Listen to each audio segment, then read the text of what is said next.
Good morning students. आज हम अर्थ की दृष्टि से वाक्य भेद पढ़ेंगे। उससे पहले हम वाक्य को समझेंगे। शब्दों का सार्थक समूह जिसका कोई निश्चित अर्थ निकले वाक्य कहलाता है। जैसे चंद्रमा शीतल होता है। यहाँ पे जो शब्द है सीक्वेंस में है यानी क्रमबद्ध है और इनका एक निश्चित अर्थ भी निकल रहा है तो वाक्य कहलाता है। वाक्य के अंग, वाक्य के दो अंग होते हैं, उद्देश्य यानी सब्जेक्ट, विधेय यानी प्रेडिकेट। उद्देश्य वाक्य में जिसके बारे में कुछ कहा जाए उद्देश्य कहलाता है। जैसे चंद्रमा शीतल होता है तो यहाँ पे चंद्रमा के बारे में कहा जा रहा है तो चंद्रमा उद्देश्य यानी सब्जेक्ट हो गया। तो चंद्रमा के बारे में क्या कहा जा रहा है कि शीतल होता है, तो यानी उद्देश्य के बारे में जो कुछ कहा जा रहा है वो विधेय यानी प्रेडिकेट। वाक्य के भेद यानी वाक्य के दो भेद होते हैं, रचना के आधार पे, अर्थ के आधार पर। दृष्टि से अर्थ की दृष्टि से वाक्य के 8 भेद होते हैं।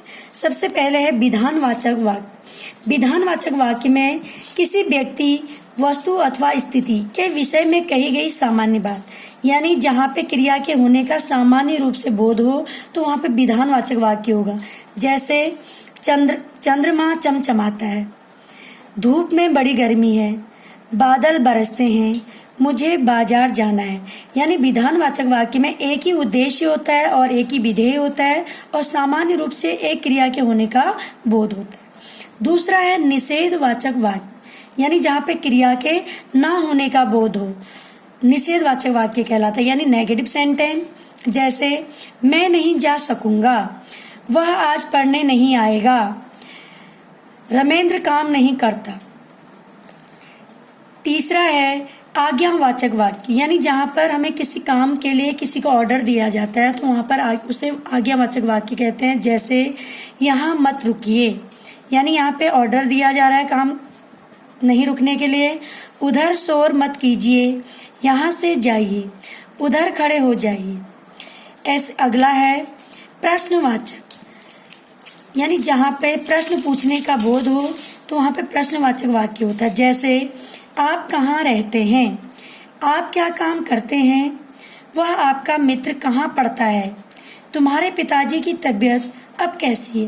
यानी चारों वाक्यों में प्रश्न पूछने का बोध हो रहा है, यानी प्रश्नवाचक वाक्य होंगे। अगला है विस्मयवाचक वाक्य। विस्मयवाचक वाक्य में जहाँ पर वाक्यों में आश्चर्य, हर्ष, घृणा, शोक आदि भावों की अभिव्यक्ति होती है, यानी हम अपने मन के भावों की अभिव्यक्ति करते हैं तो वहाँ पर विस्मय बोधक वाक्य होते हैं। जैसे आहा कैसा सुंदर दृश्य है, ओह कैसे बादल उमड़ कर आए हैं, हाय बेचारा असमय ही चला गया। तीनों वाक्यों में हमने अपने मन के भावों को व्यक्त किया है तो यानी विस्मयवाचक वाक्य। अगला है संकेतवाचक वाक्य। यहाँ पर एक काम का होना दूसरे पर निर्भर होता है। जैसे जब बादल फट जाएंगे तभी धूप निकलेगी, जब तुम आओगे तभी हम जा सकेंगे, जब तक शोर बंद ना होगा पढ़ाई ठीक से नहीं हो सकेगी। यानी तीनों वाक्यों में एक क्रिया का होना दूसरे पर निर्भर है। 7वां वाक्य का भेद है इच्छावाचक वाक्य। इन वाक्यों में कर्ता की इच्छा, कामना, आशा अथवा आशीर्वाद व्यक्त किया जाता है। जैसे ईश्वर हर कार्य काम में आपकी सहायता करे, मुझे पूर्ण आशा है कि एक दिन तुम अवश्य सफल आदमी बनोगे, तुम सदैव स्वस्थ और प्रसन्न रहो। तीनों वाक्यों में जो कर्ता है उसकी इच्छा अभिव्यक्त की गई है, यानी व्यक्त किया गया है, इच्छावाचक वाक्य। संदेहवाचक, जहाँ पर वाक्य में कार्य के होने पर डाउट हो, संदेह प्रकट किया जाए, संदेहवाचक वाक्य होता है। जैसे कदाचित आज वह नहीं आएगा, शायद उसे कल बुखार था, हो सकता है वह समय पर ना आ सके। यानी तीनों वाक्यों में संदेह व्यक्त किया जा रहा है, क्रिया के होने पर संदेहवाचक वाक्य होगा।